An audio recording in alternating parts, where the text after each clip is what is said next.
Okay, so that bit should be streaming to everybody. I just wanted to have some fun with some D&D stuff for a little bit. Lots of folks who have expressed some interest in perhaps like a one-shot type of experience. So I just wanted to show off a few of the tools that I would use to create something like that. Notepad's probably going to be the biggest one that we're going to function with just because it's so easy to write down, jot down some ideas. And really kind of your planning depends on your party. So depending on who you are playing with, what kind of players they are, and also what level you're starting at will really kind of dictate what kind of adventure that you're putting together. Level 1 characters, for example, are squish, and they die very, very easily. Most people who have played for a while prefer to start at either level 3 or level 5 because you have more functionality to your character at that point, and it's a little bit more fun to play because you can, get away with some things that a lower level character would just be running up against a wall, basically. So this is one of my favorite sites, donjon.bin.sh. This is a random everything generator. I'm going to turn our attention to, see down here, we've got random dungeon, random encounter. Where's my random? Should be a random adventure. Yeah, random campaign. Okay, bam. So this gives you a good starting point. I don't usually use these wholesale. I'll take a look at what they have. Like this one, it's got kind of a weird name. I'd probably change that. The Broken Sword, that's fine. That's fine. Where do we meet? Or who do we meet? Easy to build on kind of some of these names so you don't get lost in the weeds. Countless Jane, female human. I like this section over here too. Local evil boss, what do they want? And then everybody knows, few people know, no one knows. And even if you just filled this in, like use this as a template, you could build your own campaign off of something like this fairly easily. It gives you, a great set of things to start filling in. But the primary function of what we're doing today is I just wanted to show off a little bit about Dungeon Painter Studio. So I'm going to be referring to this random campaign that we started, generated here, and then we'll go ahead and build something up. Let's see, geography. They've got a main road, they've got a river, forest, hills, there's nearby villages, and a distant city. Okay. So forest and hills, that's what we have to work with. So this is Dungeon Painter Studio. Let's see here. So I'm going to zoom out a little bit. You just get this kind of grid to work with. We're going to be in a forest, so I think that's pretty good. These are going to be the shapes that you can use. For example, use that. Get that out of there. If we're doing something like this, you can just lay that out nice and easy. You've got sand, that type of stuff. I've got several different packs that I've installed. I like the Complete Fantasy pack. It's really good, gives you a lot of different options. We're interested in terrain at this point. I mean, some of these would be good for, if you're in the pits of hell or Minecraft. Let's see what emeralds look like. And then you can actually go into the pattern itself. You can adjust the scale. You can rotate it differently, horizontal and vertical shifts. And those are all things that'll help you when you're using kind of generic tools, make things look like they're less generically placed. Let's see, I don't see what I'm looking for though. Not in this one, so let's keep looking. Let's do forest and wilderness. And then we're going to head back over to this.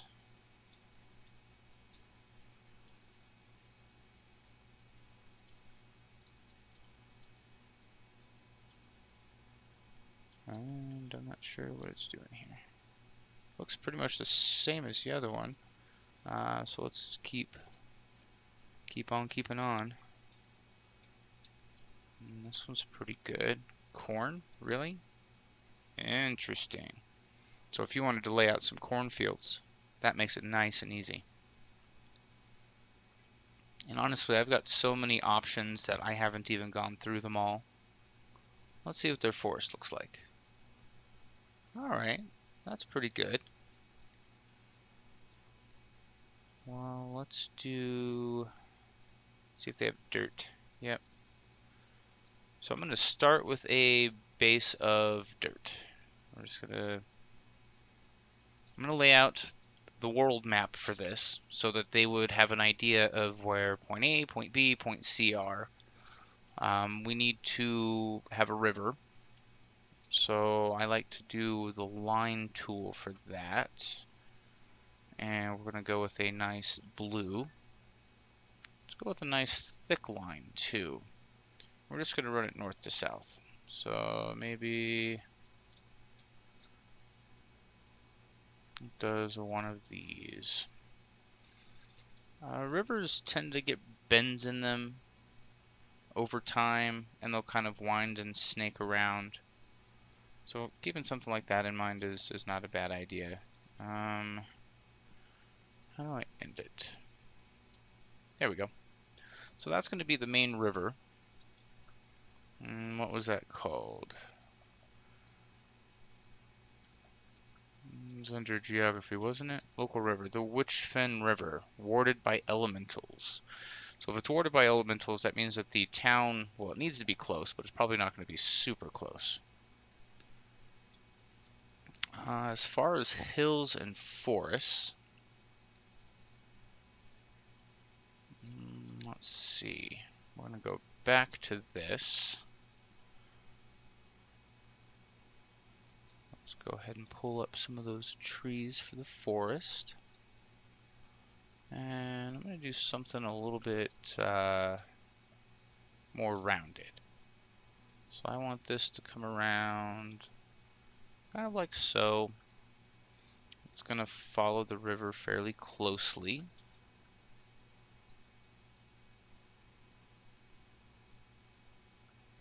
But not exactly. And then I actually want this to exist off of the map as well. So we're going to go ahead and put that right there. I think the rest we're just going to do some sort of grass. So it's going to go to the grass tab.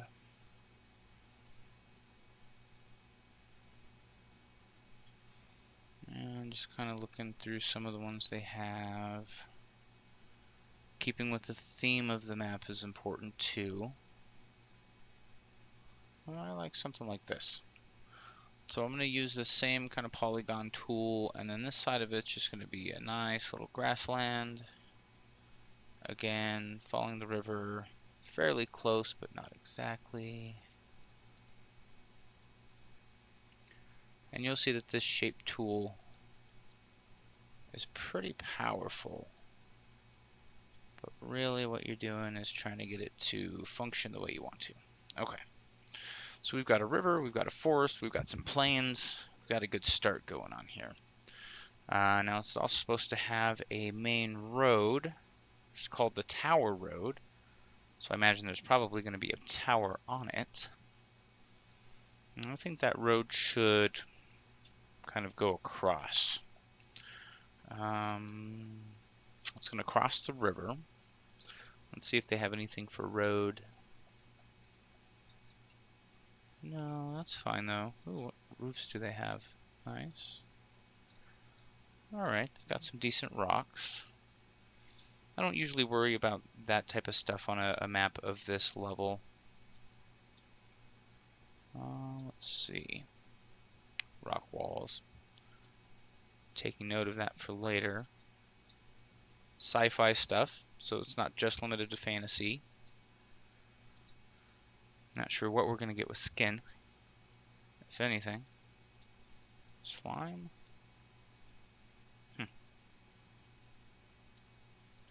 Alright, well at this point we're ready to start adding roads and towns. So I'm going to move over to my line tool again.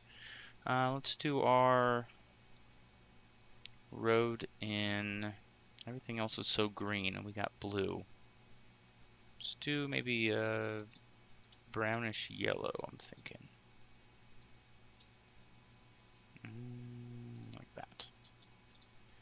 Alright, so this road is going to come up this way.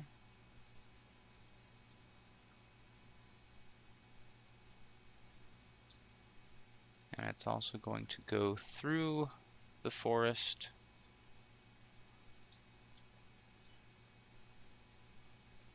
In a winding fashion.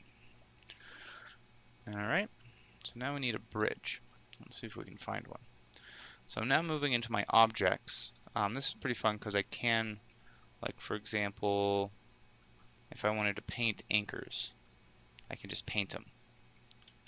And then I can, set the scale and also the frequency that the paintbrush moves at. So that's going to be very handy for making the other modifications as we want to. Because basically we just build this up layer upon layer until it's done. So we're looking for bridges. We can see we have those here. I think something like this would be just fine. I want that a little bit bigger, so we're going to scale it up. Bam. There you go. You've added a bridge. So now we've got a nice little waterway. We've got some nice roadways. So far, everything's a little bit on the cartoonish side. You're not going to really get away from that with this tool. Not that I've found, because everything's just grid and repeating and everything like that. So, but as we're looking at, maybe getting some buildings starting to get added in, we're looking for a tower first off. Let's see.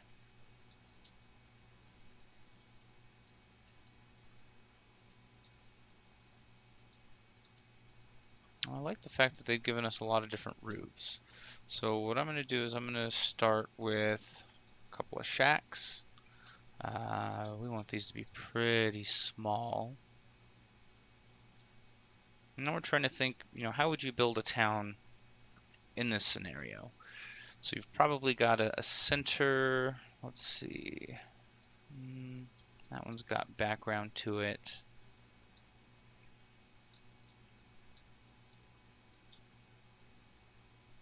I don't want to take too much time deciding, but the fortunate thing is, let's say that you placed a couple of buildings down and later on you wanted to come back and change them. You can go into edit. You can actually switch and flip through each of the different options until you do find something that you like. So in this case, I think I like that to be a little market type of stall, so that's pretty good. So I'm going to go ahead back to this. I like to lock my scale, that way things stay about the same size. And then random angle is a really nice feature too. So you can place several things around the map and they'll kind of have this organic feel to them. We'll put a couple of other, maybe some market vendors on this side as well. Okay, so we've got, kind of a good start. We want some larger houses as well for people to explore. You can go about this a couple of ways. I'm just kind of placing things randomly. The other option is, you've got little cul-de-sacs and you're building up little plots of land, that type of thing, which would be another way to go about it. And then like this one, I think we're going to change that to, let's see here, that kind of house. I'm going to scale it down. Make sure you're on your arrow tool, pick it up. Oh, you gotta hit the edit button, and then that's a simple way to add a lot of variety to a scene. Edit, let's choose something over here.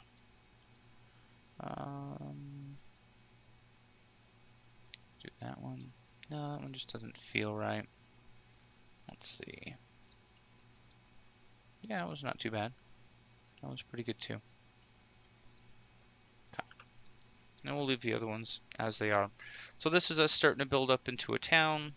we're supposed to have some things that are markers. So we can come in here with a text tool, for example, and we'll just choose one of these buildings to be the tavern. So the local inn is called the Broken Sword. So let's start there, the Broken Sword. We're just going to call, well, you want to be close to the road. This right here,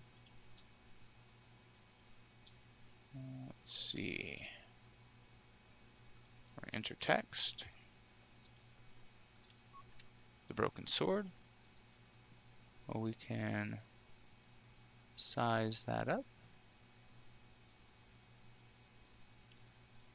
Bold. Do it in a nice black color.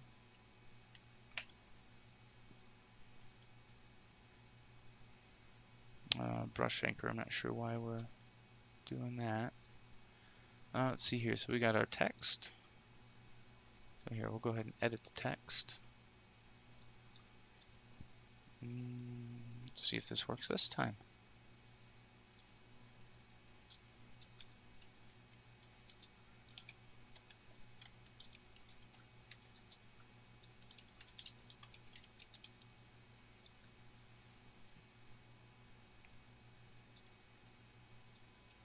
So you can show your players like that this is the Broken Sword.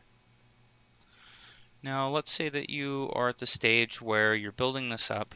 Like Photoshop, you know, having this huge list of objects is pretty not fun to look through if you're trying to be like, okay, I need this one asset that I want to repeat. So what you can do is you can start selecting, and if you hold Control, you can select them individually. So we're just gonna take all of these, right click. Is that not it? Here it is. I'm gonna hit Group. That's gonna combine all those together. That way when you go to move one of them, you are now moving the entire group. And you can see that I missed a few in there, so that's a good way to, you know, double check. Just undo the move. And then looks like we need these to go in there as well. I want the bridge separate, group them up, and then you can go into them. You can see that I've double layered it, so it's just going folders into folders at that point. And you've got your root up here. So yeah, I guess that's kind of just a general overview of using the Dungeon Painter Studio. It's a pretty powerful tool for painting a quick scene that somebody can run through.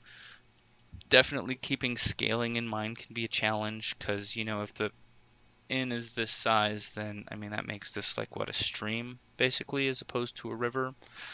So, I mean, if we didn't like that, we could potentially, let's see, that's going to be line 8. We could go line thickness, make that a little bit thicker. Transparency, make that a little bit more river-like, I guess. That's pretty good. Let's see, and then if I really just didn't like it, what I could do, take that out of there. And then you could always go in with the, let's see, pretty sure it's going to be this. Let's look for some water.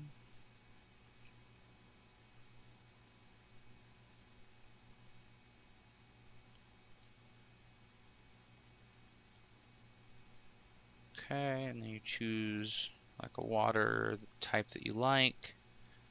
I think that looks very kind of classic for what we're doing.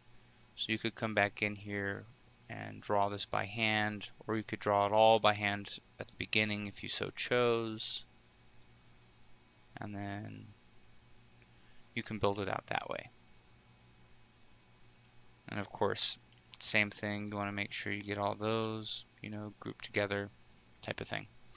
That way, if you want to see what it looks like with and without, or do a comparison, that you've got those options available to you.